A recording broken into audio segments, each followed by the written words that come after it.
یہ کیا کیا آپ نے؟ دانت پیس کر خونخوار نظر اپنے سامنے کھڑے اس دان پان سے وجود کی لڑکی کو دیکھا، جس کے ہاتھ میں سالن کا باؤل تھا، جس میں سے اب کچھ سالن چھلک کر اس کی سفید شرٹ کو داغدار کر چکا تھا۔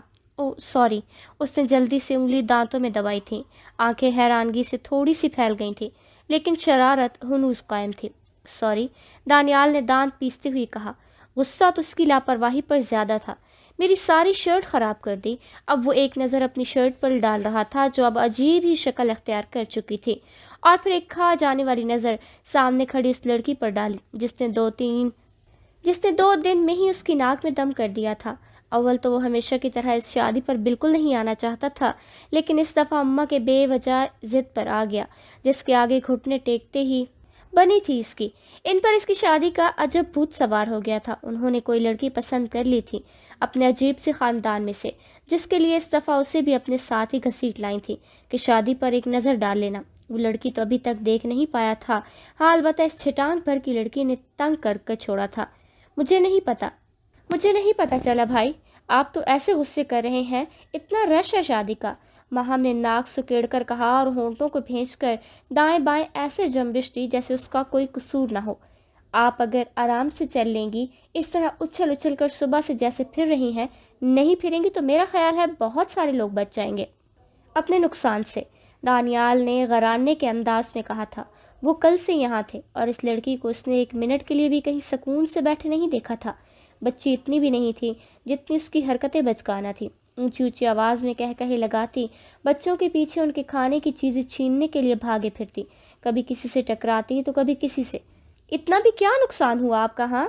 اپنے ساتھ کھڑی دوسری لڑکی کو باؤل تھما کر اب وہ کمر پر ہاتھ رکھے ماتھے پر بل ڈالے الٹا اسی پر چڑھ دوڑی تھی۔ میرا خیال ہے آپ اندھی نہیں ہیں، یہ میری شرٹ پر آپ کو نشان نظر آ رہے ہوں گے، اور یہ ابھی اسی وقت میں بدل کر باہر نکلا ہوں، دانیال نے شرٹ کے طرف اشارہ کرتے ہوئے کہا، جبکہ آواز اب غصے سے بھاری ہو رہی تھی۔ ایک تو اتنے کم کپڑے رکھ کر لایا تھا شادی کے لیے، اماں کے بہت کہنے کے باوجود اسے کوفت ہو رہی تھی بیگ بھر بھر کے لے جانے میں۔ اب ان محترمہ نے اس شرٹ کا بھی ستیہ ناش کر چھوڑا تھا۔ پاگل کہیں کی، اتار کے دے مجھے، بڑے انداز سے ہوا میں ہاتھ چلاتے ہوئے کہا۔ کیا؟ دانیال نے نہ سمجھنے کے انداز میں بھویں اچکا کر کہا۔ جی اتار کے دینا، ابھی دلوا دیتی ہوں، لاپرواہی کے انداز میں کہا۔ دانیال کو اس لاپرواہی سے تو چڑ تھی، وہ نہ تو خود لاپرواہ تھا اور نہ ہی کسی کی یوں لاپرواہی برداشت ہوتی تھی۔ کوئی ضرورت نہیں، گور کر اسے دیکھا۔ اب ہٹیں گی یہاں سے کہ؟ رستے کے روکتے ہوئے اس کے وجود پر ایک ناگوار سی نظر ڈال کر کہا۔ اوہ جائیں جائیں، ماہم نے تنزیہ سے انداز میں ایسے کہا جیسے کہہ رہی ہو جان چھوڑیں بھائی۔ یہ کون ہے محترمہ؟ پاس کھڑی ارسا نے پوچھا۔ میری امی کی چچا زاد بہن ہے، ان کے بیٹے ہیں جناب۔ ماہم نے بڑے انداز سے گردن پر آئے بالوں کو جھٹکا دیا۔ پہلے تو کسی شادی میں نہیں دیکھا ان کو۔ ارسا نے تھوڑی پر انگلی ٹکاتے ہوئے اس رستے کی طرف دیکھا جہاں سے ابھی وہ پھنکارتا ہوا نکلا تھا۔ ارے کہاں یاد نہیں، بچپن میں بھی ایک طرف بیٹھے رہتے تھے، یہ سب کو ان کو چھیڑتے تھے۔ ماہم نے کندھے پر ہاتھ مارتے ہوئے یاد دلایا۔ ارے ہاں یاد آیا یار، تب تو عجیب مسکین سا تھا، اب تو بڑا ہینڈسم ہو گیا ہے۔ ارے خاک ہینڈسم، ویسے کے ویسے ہیں سڑیل سے، مجھے تو ایسے لڑکے زہر لگتے ہیں، ناک پر 2400 گھنٹے غصہ ہی جمائے رکھتے ہوں۔ ماہم نے بھی گور کر اس جگہ پر دیکھا جہاں سے ابھی وہ گزر کر گیا تھا۔ اماں، کوئی اور لڑکی نہیں ملی تھی آپ کو کیا؟ دانیال نے حیرانگی سے کھلے منہ سے اس لڑکی کو دیکھا اور پھر دانت پیستے ہوئے پاس بیٹھی نازش کو کہا، جو بڑے لاڈ سے اسے سامنے کسی 5 سالہ کے بچے سے چپس کا پیکٹ چھینتی لڑکی کی طرف اشارہ کرتے ہوئے بتا رہی تھی، یہ ہے وہ لڑکی جو میں نے تمہارے لیے پسند کی چھوڑی ہے۔ دانیال کی بھویں اپنی جگہ سے اوپر چلی گئیں اور ماتھے پر چند ناگواری کے بل نمودار ہوئے تھے۔ اس چھلاوا نما لڑکی کی حرکتوں نے 2 دن میں اس کی زندگی عذاب کر چھوڑی تھی اور اماں سے پوری زندگی کے لیے مسلط کرنے پر تلی ہوئی تھی۔ کیوں کیا برائی ہے اس میں؟ دیکھ تو کیسی پیاری شکل، اور ایسی چھوٹی سی چنچل سی گھر میں رونق ہو جائے گی۔ نازش نے دوپٹے کا کونا منہ میں دبا کر سرگوشی کی اور دور کھڑی ماہم کے سراپے کو محبت پاش نظروں سے دیکھا۔ ارے اماں بس کریں، دانیال نے بیزار سے لہجے میں کہا۔ دیکھے تو ذرا، عجیب ہی مخلوق لگ رہی ہے۔ اب وہ 5 سال کے بچے سے چپس کا پیکٹ چھین رہی تھی۔ دانیال نے ناگوار سی شکل بنا کر اماں کو اس کی عجیب حرکت کے بارے میں باور کروایا۔ وہ پہلے تو بچے کی منتیں کرتی رہی کہ وہ پیکٹ اسے دے دے، لیکن جب وہ نہیں مانا تو اب اس سے چھین رہی تھی۔ بچہ بھی روتا ہوا پورا زور لگا رہا تھا۔ ارے تو کیا ہوا، شوق سی ہے، ہنستی کھیلتی کہوں سے گھر گونج جائے گا۔ نازش نے اس کی کسی بات کو بھی سنجیدہ نہ لیتی ہوئی اس لڑکی کی بلائیں اتاری۔ وہ گھر کی ازلی خاموشی سے تنگ آ چکی تھی۔ جب سے فروہ کی شادی ہوئی تھی تب سے گھر کا سناٹا کاٹ کھانے کو دوڑتا تھا۔ دانیال پر پڑھنے کا بھوت سوار تھا، اب جا کر انجینئرنگ مکمل ہوئی تھی۔ بس کرے اماں، یہ ندیدہ پن ہے اس کا، اور اتنی زور سے ہنستی ہے کہ ارد گرد 4-5 لوگ تو ویسے ہی دہل جاتے ہیں۔ دانیال نے اپنی ازلی سنجیدگی لہجے میں کہا، آپ کو پتہ ہے اچھی طرح مجھے ایسی لڑکیاں بالکل نہیں پسند۔ اس نے لبوں پر زبان پھیری، چور نظروں سے ارد گرد دیکھا کہ کوئی ان کی باتیں نہ سن رہا ہو، اور تھوڑے دھیمی لہجے میں کہا، میں ہرگز اس عجیب سی مخلوق سے شادی نہیں کروں گا۔ آپ بالکل بات آگے نہ چلائیں، انگلی 2 ٹوک انداز میں نازش کی آنکھوں کے آگے کرتے ہوئے کہا، تم نے پہلے کب میری کوئی بات مانی؟ نازش کی آنکھوں میں فوراً سے پانی تیرنے لگا۔ ایک بیٹا ویسے ہی جہان فانی سے کوچ کر چکا تھا، اب یہ ایک تھا، وہ اس کو ہرگز کھونا نہیں چاہتی تھی۔ اس کی ہر خوشی اپنی زندگی میں ہی دیکھنا چاہتی تھی۔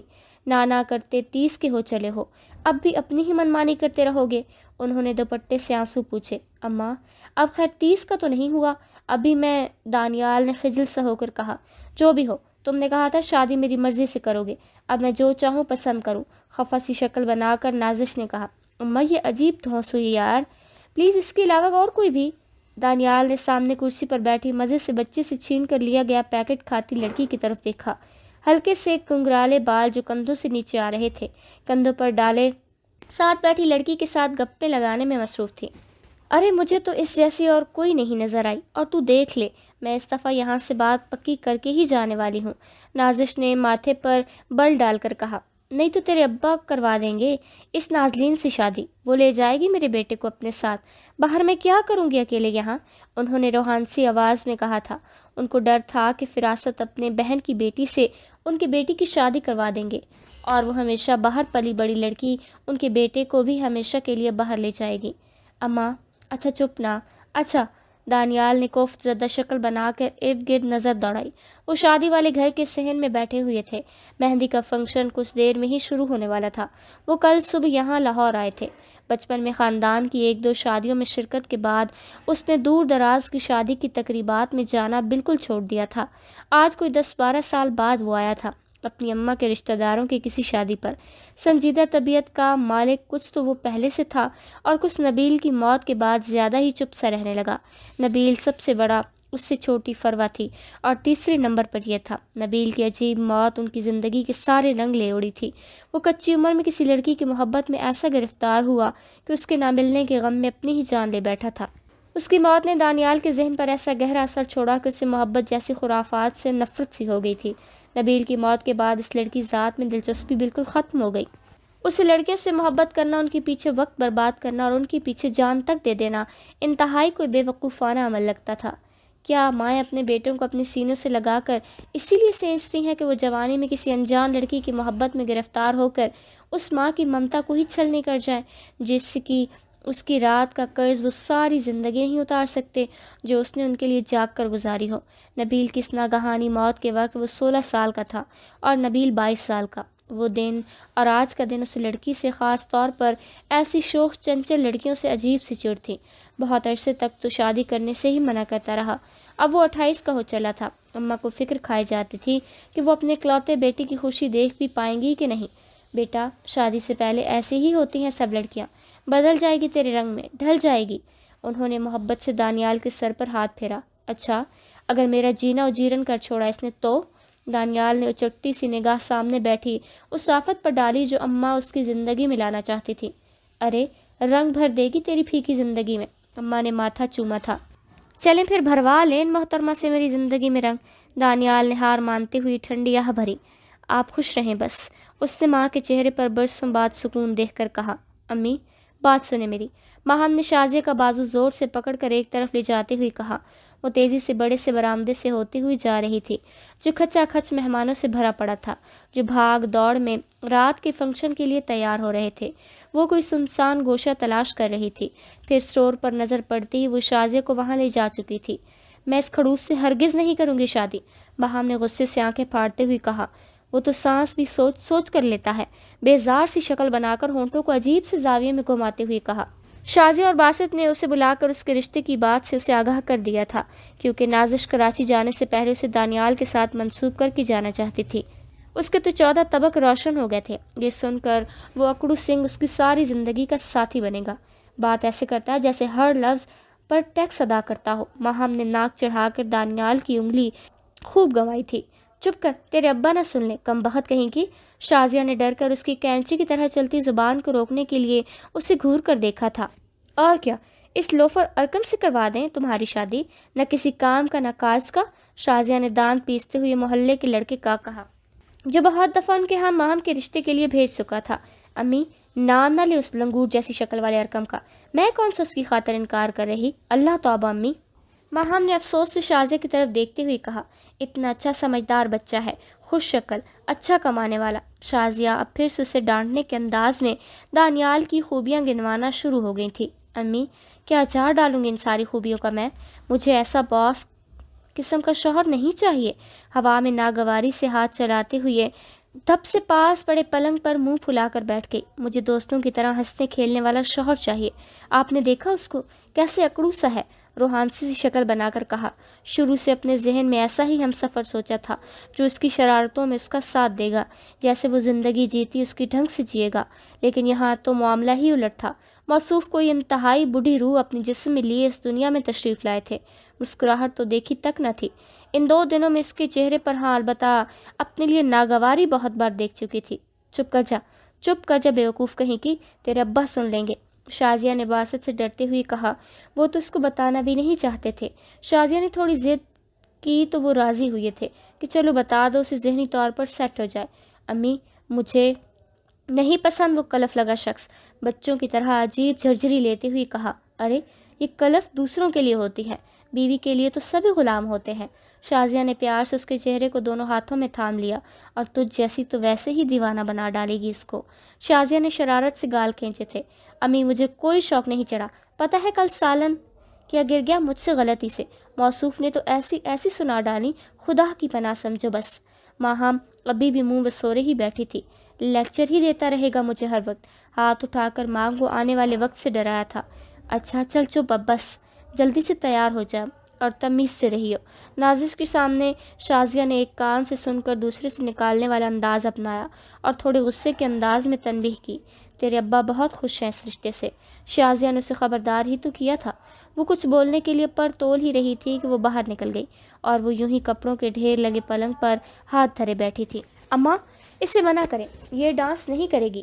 دانیال نے نازش کے کان میں سرگوشی کی تھی، جبکہ نظریں سامنے کھڑی ماہم پر تھیں، جو 3 لڑکیوں کے ساتھ ابھی ڈانس فلور پر آئی تھی۔ تینوں اپنی کمر کے گرد دوپٹے باندھ رہی تھیں، مطلب ڈانس شروع کرنے ہی والی تھی۔ ماہم شہد رنگ کے چمکتے جوڑے میں دمک رہی تھی۔ ایک تو ویسے بہت خوش شکل تھی، اوپر سے پورے لوازمات کے ساتھ تیار ہوئی تھی۔ دانیال نے ایک بھرپور نظر اب کسی اور نظریے سے ڈالی تھی۔ وہ واقعی مکمل دلکشی کو سمیٹ کر ایک ہی سراپے میں سینچی ہوئی دوشیزہ تھی۔ ایک دم سے دل کو عجیب سی الجھن ہوئی تھی۔ کل وہ باقاعدہ اس کے نام سے منسوب ہوئی جا رہی تھی، اور پھر چند ماہ میں ہی شادی تھی، اور وہ یوں اس کے ناپسندیدہ کام کو سر انجام دینے کے لیے کھڑی تھی۔ بہت سی کزن سیٹیاں بجا رہے تھے۔ یہ سب دیکھ کر وہ ضبط سے لب بھینستا ہوا نازش کے پاس آیا تھا۔ ارے بیٹا، ایسے کیسے؟ ابھی تو بات ہی ہوئی ہے صرف۔ نازش نے حیرانگی سے دانیال کو دیکھا تھا۔ تو ماں، ہاں ہو گئی ہے نا؟ آپ کہیں جا کر شازیہ خالہ کو منع کریں اسے۔ دانیال کو عجیب الجھن ہونے لگی تھی۔ دل کر رہا تھا کہ جائے اور اسے خود کھینچتا ہوا فلور سے اتار دے۔ بیٹا تو کیا ہے، ساری بچیاں مل کر ہی تو کر رہی ہیں، ایسے اچھا نہیں لگے گا۔ نازش نے خجل ہوتے ہوئے ارد گرد دیکھا۔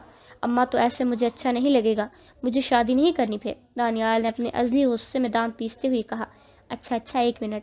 نازش نے ایک دم اس کے ارادے کو بھانپتے ہوئے جلدی سے کہا۔ وہ تو اتنی مشکل سے اسے راضی کر پائی تھی۔ وہ تیزی سے چلتے ہوئے کچھ دور کھڑی شازیہ کے پاس آئی۔ شازیہ، میری بات سننا ذرا۔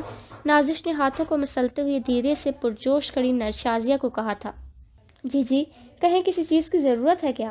شازیہ جلدی سے متوجہ ہوئی اور خوش دلی سے پوچھا۔ ارے نہیں، بس وہ نازش نے تھوڑی جذبت سے انداز میں لب کچلے اور ارد گرد دیکھا۔ کیا ہوا، کوئی پریشانی ہے؟ شازیہ نے پریشان ہو کر کندھے پر ہاتھ رکھا تھا۔ ماہم کو کہیں ڈانس مت کرے۔ دیکھے دانیال، نازش نے تھوڑا رک کر شرمندہ سے لہجے میں کہا۔ او، میں سمجھ گئی، آپ بالکل پریشان نہ ہو،